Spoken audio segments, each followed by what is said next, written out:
প্রকৃত ভালোবাসাগুলো সবসময় একটু দেখতে বেশি সুন্দর হয়, তাই না? হ্যালো এভরিওয়ান, আসসালামু আলাইকুম, ওয়েলকাম মাই অ্যানাদার ভিডিও। তো চলে আসলাম আমি আজকে একটা সারপ্রাইজিং কেকের ভিডিও নিয়ে। আসলে এই ভিডিওটা কি এমন স্পেশাল, আসলে এখানে অনেক বেশি একটা স্পেশাল জিনিস ছিল যেটা আমার ক্লায়েন্টের। তো আমার ক্লায়েন্টের হাজব্যান্ডের বার্থডে ছিল, তাই আপু কাস্টমাইজ করে আমার কাছে একটা কেক অর্ডার করেছিল।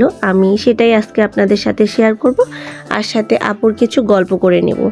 বুঝতে পেরেছেন আপনারা সবাই? তো আসলে আপু আমাকে কয়েকদিন আগে থেকেই নক করেছিল। তো আপু এখানে আমাকে বলেছিল যে আপু আমাকে একটা কাস্টমাইজ করে কেক বানিয়ে দিতে হবে। তো আপু এখানে আমাকে 2টা কেকের ডিজাইন দিয়েছে, আর এক একটা কেক থেকে এক একটা থিম নিয়ে এভাবে আমাকে বানিয়ে দিতে বলেছে। আর এই কেকের মধ্যে এই যে দেখতেছো কত সুন্দর একটা স্বর্ণের আংটি, এটা আমাকে দিয়ে দিতে হবে, আর সেটা থাকবে কেকের ভিতরে। তাহলে তার হাজব্যান্ড অনেক বেশি সারপ্রাইজ হয়ে যাবে। তো তাই আমি এই যে আমার কেকের ফাইনাল লুকটা ছিল। আর আসলে এই কেকগুলো না আমার বিজনেস লাইফে আমি একটাই বানালাম যেটা বলা চলে, আর সেটা যে সত্যি অসাধারণ ছিল কেকটা। আসলে বলে বোঝাতে পারবো না আমি আপনাদের, এত বেশি সুন্দর ছিল যে আমার সাথে সাথে সবাই এত বেশি পছন্দ করেছে, বিশেষ করে আমার ক্লায়েন্ট। কিন্তু এখানে আমার বিশাল বড় একটা ভুল হয়ে গিয়েছে। এই যে তোমরা বোর্ডের মধ্যে দেখতে পাচ্ছ জানুয়ারি 2025, আর 1 তারিখটা লাভ করে দিতে, কিন্তু এখানে এটা হবে ফেব্রুয়ারি 2025।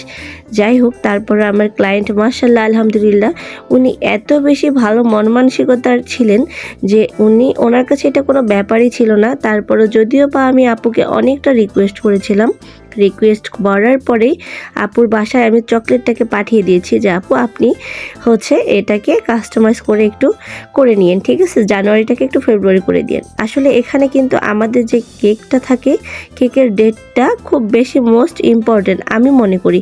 বিশেষ করে আমার বর আমাকে এই কথায় একটা কথা শুনিয়ে দিয়েছে, বলেছে যে দেখো তোমার ক্লায়েন্ট কত ভালো, উনি না হয়ে যদি আমি হতাম না তাহলে বুঝতা আমি এই কেক তোমাকে রিটার্ন করে দিয়ে দিতাম। কিন্তু আপু তা কখনই করতে চাইনি। আমি আপুকে অনেক রিকোয়েস্ট করেছিলাম যে আপু আপনি আমাকে কেকটা দিয়ে দেন, দিয়ে দিলে আমি আপনাকে কেকটা সুন্দরভাবে আবারও ক্রিয়েট করে দিব। কিন্তু না, আপুর কথা আপু কিছুতেই আমাকে দেবে না। তো এভাবে যে আংটিটাকে আমি বক্সে প্লাস্টিক র্যাপার দিয়ে র্যাপ করে নিয়েছি প্রথমে, তারপরে আমি কেকটাকে এখন ক্রাম কোট করে নিব। তো তাই আমি ক্রিম দিয়ে দিব, সাথে কেকটাকে দিয়ে দিব। আর এই কেকের মধ্যে আমি এখন মিল্ক সিরাপটা ব্যবহার করে থাকি। আগে আমি সুগার সিরাপটা ব্যবহার করতাম, কিন্তু মনে হয় আমার কাছে যে না, মিল্ক সিরাপটা টেস্ট একটু বেশি ভালো মনে হয়। তাই আপনারা চেষ্টা করবেন কেকের মধ্যে মিল্ক সিরাপটা ইউজ করতে। আর আপনারা চাইলে এখানে এটা স্কিপ করে সুগার সিরাপটাও দিতে পারেন, কোনো সমস্যা নেই, এটা আপনাদের ইচ্ছা অনুযায়ী দিয়ে থাকবেন। আসলে কেক বানানোটা নতুন করে দেখানোর কিছু নেই, এখানে যেভাবে ক্রাম্পট করে নেই আমি বিগত কেকগুলোতে ঠিক ওভাবেই নিব। তো আমি আপুকে নিয়ে কিছু গল্প করি আপনাদের সাথে। সত্যি ক্লায়েন্ট এত ভালো মন মানসিকতার হয়ে থাকলে না, আসলে কাজ করেও আপনারা অনেকটা শান্তি পাবেন। বুঝতে পেরেছেন? তো আমার কাছে ঠিক তেমনই কেকটা যেমনই প্রাণ জুড়ানো ছিল দেখতে, অমায়িক, খেতেও কিন্তু অসাধারণ ছিল। এটা আমার কথা না, এটা আমার ক্লায়েন্টেরই কথা। উনি আমাকে এত সুন্দর করে একটা রিভিউ দিয়েছেন যা আমি কল্পনায়ও আনতে পারিনি। আসলে আমি এত বড় একটা ভুল করেছি, তারপরেও যে উনি আমাকে এত ভালো একটা রিভিউ দিবে এটা আমি কখনোও আমার কল্পনাও আনতে পারিনি। কেননা আমাদের যে এই বার্থডে পার্টি কেক কিংবা অ্যানিভার্সারি কেক যেটাই হোক না কেন, এখানে ডেটটা খুব বেশি একটা ফ্যাক্ট করে, বুঝতে পেরেছেন? তো সেখানে আমি সেই ডেটটাই ভুল করেছি। তারপরও উনি আমার সাথে যতগুলো কথা বলেছে, ওনার কথার মধ্যে আমি কখনোই কোনো মনোমালিন্য দেখতে পাইনি। উনি আমাকে জয়বাড়ি কথা বলেছেন, যতগুলো কথা বলেছেন সবগুলোতে ওনার একটা সুন্দর হাসি ছিল। সত্যি আমার অসাধারণ লেগেছে তার কথাগুলো। যদিও বা উনি আমার কাছে কেকটা নিয়েছেন, উনি আমার খুব পাশেরই ছিলেন, তারপরও আমি জানতে পারিনি উনি ওনার পরিচয়টুকুও আমাকে দেননি। উনি এত ভালো মন মানসিকতার একটা মেয়ে ছিল যা আমার কল্পনাও বাহিরে, সত্যি বলতে যেটা। তো আমি এখন এখানে আংটিটার মাপে কিছুটা অংশ কেটে নিয়ে তারপরে এখানে কেকটাকে ভরিয়ে দিব। অবশ্যই চেষ্টা করবেন আপনারা এইসব কাস্টমাইজ কেকগুলো যারা রিক্রিয়েট করে থাকবেন তারা এইভাবে প্লাস্টিক র্যাপার দিয়ে গিফটটাকে একটু র্যাপিং করে নেবেন, তা না হলে গিফটটা নষ্ট হয়ে যেতে পারে। তাই অবশ্যই। আর আপুর কাছে আমার একটাই প্রশ্ন ছিল যে আপু, আপনি কি কেকটা ঠিকঠাক মতো পেয়েছেন? এটা ছিল আমার সব থেকে মোস্ট ইম্পর্টেন্ট একটা প্রশ্ন। আর হচ্ছে আমার নিজের ভিতরেই অনেক টেনশন কাজ করতেছিল, কেননা এটা স্বর্ণের আংটি ছিল, যে আমি হচ্ছে ওনাকে কেকের ভিতরে দিলাম, উনি রিয়েলভাবে পাচ্ছে কি না। আসলে দেশের অবস্থা বলতে গেলে খুব একটা ভালো নাই বললেই চলে। তো সেই ক্ষেত্রে আমি হচ্ছে তাকে যে প্রপারলি জিনিসটা দিতে পারবো কি না, এটা আসলে একটা বিশাল বড় ফ্যাক্ট করে আমি মনে করি আমার কাছে। এই কেকটা ছিল মূলত 1 পাউন্ডের একটা ভ্যানিলা স্পঞ্জ কেক ছিল। তো এই কেকটা আমি আপুকে রিকোয়েস্ট করে দিয়েছিলাম, ভ্যানিলা স্পঞ্জ কেক ছিল। তো আপুর হাজব্যান্ডও এত বেশি সারপ্রাইজড হয়ে গিয়েছে। আপু আমাকে বলেছে যে বাসার সবাই শুরু করে আমার হাজব্যান্ড সবাই খুব বেশি পছন্দ করেছে আপু আপনার কেকটা। আর আমার ব্যক্তিগত বলতে এই যে এখানে অলরেডি আমার হচ্ছে একটা প্রবলেম হয়ে গিয়েছে। এখন এই প্রবলেমটা হচ্ছে সচরাচর হয়ে থাকতেছে, তাই আমি আপনাদের সাথে একটু শেয়ার করে নিলাম। এখন আমরা যে বাজারে কিংবা পেজে যেখানে হোক না কেন এই যে পাইপিং ব্যাগগুলো পাচ্ছি, এগুলো কেন জানি অল্পতেই ফেটে যাচ্ছে। খুব বাজে একটা অবস্থা আমার হয়েছে। ওই দিন আপুর কেকটা বানাতেও ঠিক সেম অবস্থা হয়েছে, বারবার আমার পাইপিং ব্যাগগুলো ফেটে যাচ্ছিল। আসলে কাজের সময় না, কাজের জিনিসটা পারফেক্ট না হলে খুব বেশি খারাপ লাগে, তাই না বলেন তো সবাই? আর এখন কেন জানি শুধু পাইপিং ব্যাগ তা না, সব জিনিসই আমার মনে হয় যে সব জিনিসই খুব নর্মাল হয়ে গেছে। আসলে একটা কথা চিন্তা করেন তো, আমরা যখন ছোটোবেলা ছিলাম আমরা 5 টাকায় কত বড় সিঙ্গারা পেতাম, আর এখনকার সিঙ্গারার দামটা কেমন হয়ে থাকে। 10 টাকা দিয়ে সিঙ্গারা কিনে খাচ্ছি, কিন্তু তার থেকেও মনে হচ্ছে যে অর্ধেকটা অংশ হতে পারে এমন, তাই নয় কি? তো এভরিবডি, এই যে আমি কেকটাকে প্রথমে ক্রাম কোট করে নিয়েছি, তারপরে হচ্ছে আমি ফিনিশিং দিয়ে দিব। তো তাই আমি একটা স্ক্রাবার দিয়ে সুন্দর করে কেকটাকে ফিনিশিং দিচ্ছি, কেননা এই কেকের ফিনিশিংটাই ছিল মোস্ট ইম্পর্টেন্ট, তাই না? কেকটা দেখতে যত না ভালো লাগবে, আমার মনে হয় যে খেতেও তত না ভালোই লাগবে। প্রথমে ওই তো কথাই আছে না, প্রথমে দেখতে সুন্দর হতে হবে, তারপরে না গুণ বিচার করবে, তাই না? তাই আমি সবসময় চেষ্টা করি কেকের লুকগুলো একটু ভালোভাবে পারফেক্টভাবে ফিনিশিংটা আনতে। যদিও বা ফিনিশিং আনাটা এত সহজ না, আমরা যারা বেকাররা আছি সবাই জানি একটা কেকের পিছনে আমাদের কতটা পরিশ্রম করতে হয়। আসলে আপুরা, ভাইয়ারা, আপনারা যারা যারা কেক নিয়ে কাজ করেন তারা অবশ্যই সবাই জানেন যে একটা কেক ক্রিয়েট করতে আমাদের কতটা পরিমাণ কষ্ট করতে হয়, তাই না? বলো তো সবাই। সত্যি এই কেকটা আমি করতে পেরে আমার নিজেরও খুব বেশি আনন্দ লেগেছে। আমি কিছুদিন আগে একটা কেক বানিয়েছিলাম আপনাদের মাঝে, পার্পল কালারের কেক ডেকোরেশন আপলোড দিয়েছিলাম।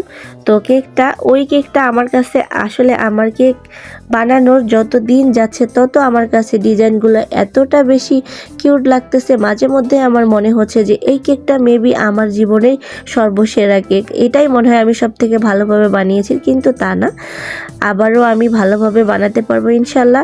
এই যে কথাই আছে না, যত বেশি চেষ্টা করবে তত বেশি পারফেক্ট করতে পারবে। তো এখানে আমি লাল টুকটুকে কালার দিয়ে একটা ক্রিম বানিয়ে নিয়েছি। ইনশাল্লাহ নেক্সট ভিডিওতে ক্রিমের মধ্যে কিভাবে লাল টুকটুকে কালার আনা যায় এটাও আমি আপনাদেরকে দেখিয়ে দিব। তো হচ্ছে আমি একটা লাল টুকটুকে কালার গোলাপ বানিয়ে রেখেছি। তো এখানে এই যে আমার হচ্ছে ছোট ননদ ছিল, ও বলতেছে ভাবি এই জায়গাটাতে দাও, ওই জায়গাটাতে দাও, এভাবে বলতেছে। এমন করতে করতেই আমি গোলাপ ফুলটাকে বানিয়েছি, এটা আমি বসিয়ে দিলাম। আসলে গোলাপগুলো দেখতে এত সুন্দর ছিল, মনে হচ্ছে যে অরিজিনাল কোনো গোলাপ। আমার বর তো শুরুতে দেখে মনে করেছে যে না, আমি মেবি সত্যিকারের গোলাপ এনে বসিয়েছি, কিন্তু না, এটা ছিল হচ্ছে অরিজিনাল গোলাপ না, এটা হচ্ছে ক্রিম দিয়ে বানিয়েছিলাম। আর এই যে সাইডে আমি ফুলটা দিয়েছি, এটা আর্টিফিশিয়াল ছিল, এটা খাওয়ার কোনো অপশন ছিল না, শুধু ফুলটাই খেতে পারবে। বুঝতে পেরেছো তোমরা? তো নিচেও আমি একটা বর্ডার এঁকে দিব, ছোট ছোট গোল গোল করে একটা বর্ডার এঁকে দিব। তো এই কেকটার মধ্যে আমার অনেক কিছু কাজ ছিল। এখানে আমি একটা স্টিকার বসিয়েছিলাম, প্লাস ফন্ডেন্টের কিছু কাজ ছিল। লাভ কুকি কাটার দিয়ে আমি এগুলোকে কেটে নিয়েছিলাম লাভ শেপ করে। ঠিক এইভাবে কাস্টমাইজ করে কেকটা আমি বানিয়েছিলাম। সত্যি যতটা না আমার কাস্টমারের ভালো লেগেছে, আমার মনে হয় যে আমি বানিয়েছি আমার কাছে তার থেকেও বেশি ভালো লেগেছে। সত্যি একটা ক্লায়েন্ট ধরে রাখা এত সহজ না আমি মনে করি। আমি আমার এই যে কাজটা করে থাকি, এই কাজটাতে হচ্ছে আমাকে তাদের মন মতো করে দিতে হবে। আমার মধ্যে অনেকগুলো টেনশন কাজ করে। আমি কাজটা পারফেক্টলি করতে পারলাম কি না, তাদের কাছে টেস্টটা পারফেক্ট লাগবে কি না, আদৌ আমার কাস্টমার আমার কেকটা পছন্দ করলো কি না, আসলে সব মিলিয়ে না অনেক বেশি একটা টেনশনের মধ্যে থাকি। আর আমার যখন আমি কেকগুলো ডেলিভারি দিয়ে থাকি, তখন আমি যে কাস্টমার আমার কেকটা নিতে আসে, আমি ওনাকে বারবারই একটা কথাই বলে দিই, সেটা হচ্ছে যে ভাইয়া কিংবা আপু, আমি এত কষ্ট করে কেকগুলো বানিয়েছি, সত্যি আপনারা যদি ভালোভাবে বাসা অবধি নিয়ে যেতে না পারেন, আমার কাছে না এটা খুবই কষ্টের একটা ব্যাপার হয়ে যায়। কেননা যারাই হচ্ছে কেকটা আমার কাছে অর্ডার করেন না কেন, অবশ্যই কোনো না কোনো একটা অনুষ্ঠানের জন্য হলেও এই কেকটা অর্ডার করে থাকে। তাই সেক্ষেত্রে অবশ্যই আমার এই জিনিসটা সবসময় মাথার মধ্যে ঘুরে থাকে যে না, একটা অনুষ্ঠান অবশ্যই পারফেক্টভাবে আমার কোনো কিছু করে দিতে হবে, যেন যেটা তারা পছন্দ করে। তো হ্যান্ডরাইটিং থেকে শুরু করে সব কিছু পারফেক্ট করার চেষ্টা করে থাকি। এখন আপনারাই বলেন তো, কেকটা আপনাদের কাছে কেমন লেগেছে, ভালো লেগেছে কি না? সত্যি যদি ভালো লেগে থাকে, আমার ভিডিওটিকে একটু শেয়ার করে দিয়ে কেকের ডিজাইনটা সবাইকে দেখার সুযোগ করে দিবেন। আর অবশ্যই একটা গঠনমূলক কমেন্টস করে যাবেন যে আপনাদের কেকটা কেমন লেগেছে। এই কাস্টমাইজ কেকগুলো সত্যি অসাধারণ হয়ে থাকে। তো আমার এই ইউটিউব চ্যানেলে আমার পেজ লিঙ্কও দেওয়া আছে। আপনাদের আমি নীলফামারী জেলার মধ্যে কাজ করে থাকি।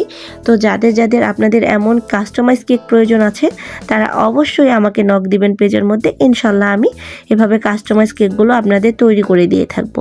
বুঝতে পেরেছেন? তো এখন দেখেন যে এই কেকটাকে আমি যখন লাভগুলো বসিয়ে দিয়েছি, দেখতে কেকটা কতটা অমায়িক হয়েছে।